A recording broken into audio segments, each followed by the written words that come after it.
America. Tonight we're going to set the record straight on, well, just kind of scratching the surface of the civil rights movement. What is it? What was it? What is it really all about? Versus what progressives and radicals now want you to think it was all about. Individual rights. Individual rights. You have a right to be free. You have a right to live your life. You have a right to not be harassed. You have a right to your life and your liberty and your pursuit of happiness.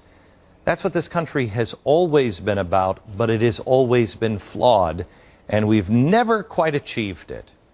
Before we start going backwards, let's take a look at it again, what we're striving for.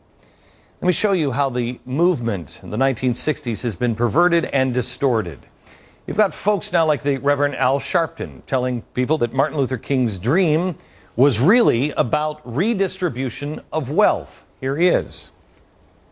Someone was saying to me the other day, Reverend Sharpton, we got an African-American president, we've achieved the dream of Dr. King. And I told him that was not Dr. King's dream. It's a great thing. I'm working with the president and supporting the president. But the dream was not to put one black family in the White House.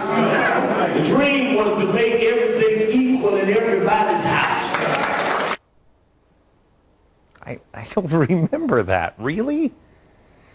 We also have the NAACP now telling everyone that King was a socialist. He said the NAACP came out, I don't know, this is about 6 months ago, saying that we wouldn't be celebrating Martin Luther King Day if we really knew who he was. Well, wait a minute. Hang on just a second. Help clear this up. Listen closely to what the chairman of the NAACP recently said. We don't remember the King who was the critic of capitalism, who said to Charles Fager when they were in jail together in Selma in 1965 that he thought a modified form of socialism would be the best system for the United States. We don't remember the Martin Luther King who talked ceaselessly about taking care of the masses and not just dealing with the people at the top of the ladder. So we've anesthetized him. We've made him into a different kind of person than he actually was in life. And it may be that that's one reason he's so celebrated today, because we celebrate a different kind of man than really existed. But he was a bit more radical, not terribly radical, but a bit more radical than we make him out to be today. Okay, is that true? Was he a socialist? Was he a communist? Who was the guy? Now we have King starting to be painted as a radical. You know what? King was a radical. And just as Jesus was a radical. Now we have SEIU, Andy Stern. Andy Stern doesn't think that Martin Luther King, the civil rights legend, really was the one that really helped create real change. In 2004, he told the Washington Post, quote, "Pressure is needed to bring about real change. It was not enough to have Martin Luther King Jr. You needed Stokely Carmichael."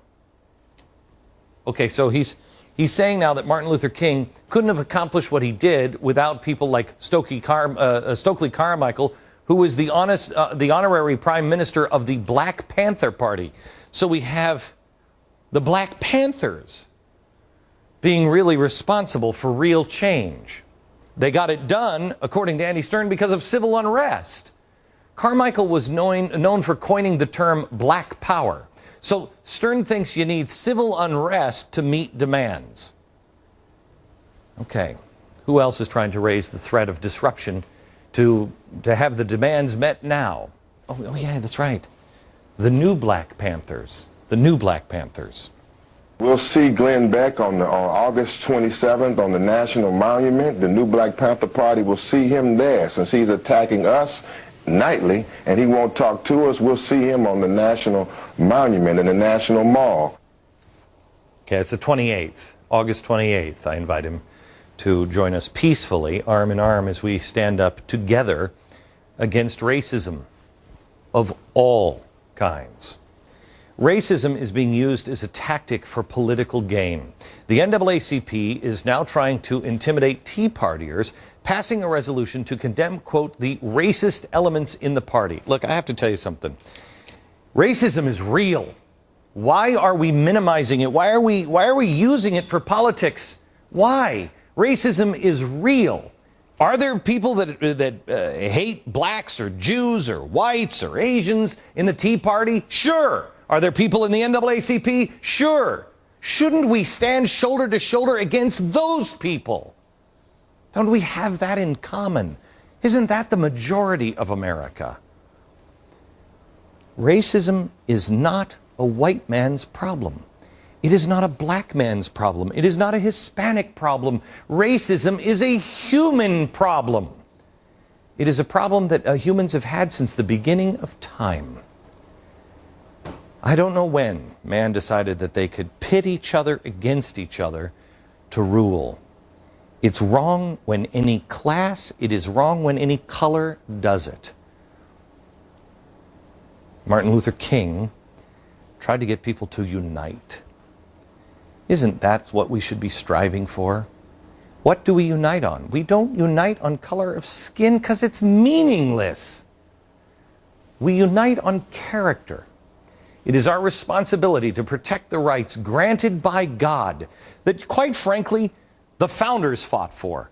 Did they screw it up? Did they have it right? No. Has any man ever had it right? It's the same rights that Abraham Lincoln and blacks and whites fought for in the Civil War. Those are the same rights that King fought for. Tonight we're going to talk about those rights, individual rights. And I'm also going to ask some tough questions about Dr. Martin Luther King with just one of the most wonderful people I know, Dr. Alveda King. She is the pastoral associate at Priests for Life. She is a niece of Dr. Martin Luther King. She was there. Daughter of King's brother, A.D. King. And Stephen Broden, he is a senior pastor at Fair Park Bible Fellowship in Dallas, Texas. He's also running for Congress in Texas. First of all, did I get any of that wrong, Dr. King? Or everything is right. Dr. Broden? You got it right, except for Dr. Broden. I'm just a humble servant. Okay. Well, I'm a doctor, of course. That's right. Yeah, not and really. we're at your university, so we're privileged. Yeah, right. I know. It drives them nuts. Let me start with where we started with in the monologue. Did the Black Panthers make the civil rights? Was that a positive force? Did that make the civil rights movement with Dr. King? Did that make that work? What happened with the Black Panthers then and now, Glenn, there are issues about justice and equality. Of course, everybody wants that, and everyone should have that. But my uncle talked about love conquering hate. He spoke of the unity that you talk about all the time. He talked about Protestants and Catholics and Gentiles and Jews, black men and white men joining together. You're not going to be able to join together if you're trying to kill each other. Right. And so the violence and the murder and the rage will never bring about the resolutions that we need. Only unity can do that, and my uncle taught that. Was he a communist? My uncle was a Christian. Certainly the values that the Communist Party on paper talked about, or the Socialist Party, it sounded really good on paper. But my uncle was not guided by those principles nor standards. When he talked about taking care of the masses, feeding the hungry, taking care of the least of these, that was from a foundation following Jesus Christ. That's not those social political justice. parties. No. Right, that's not social No. justice. And I guess the last question is, Al Sharpton said that Martin Luther King's dream was, well, he put it, not a black man in the White House, and that's true. I mean, that wasn't his dream either. But he said that wasn't his dream. His dream was about equal stuff in everybody's house. Is that even possible that was a dream? That is not the dream. And I ask people like Al Sharpton or Julian Bond or anybody that was saying that they knew what Dr. King's dream was, I just asked them to go back and visit it. My uncle wanted justice to roll down like water and righteousness as a mighty stream. And so that's totally different from economic justice and making sure that I have enough money and you give me your money. That's not what my uncle taught. That's not what he believed. As a matter of fact, he was a generous and giving man. And so he would have wanted equality. He would have wanted everyone to have enough to eat and somewhere to live. Of course, that's normal and real, but it's back to the principles of the least of these, caring for everyone. Everyone is our brother, one human race, out of Acts 17, one blood. So we're treating each other with dignity. It's a human issue, as you say. It's not about race or skin color. That's so irrelevant. Our skin color is important because that's how we're born, but that's not what we're fighting for. We're fighting for unity, for love, and for justice, and that's what my uncle was about.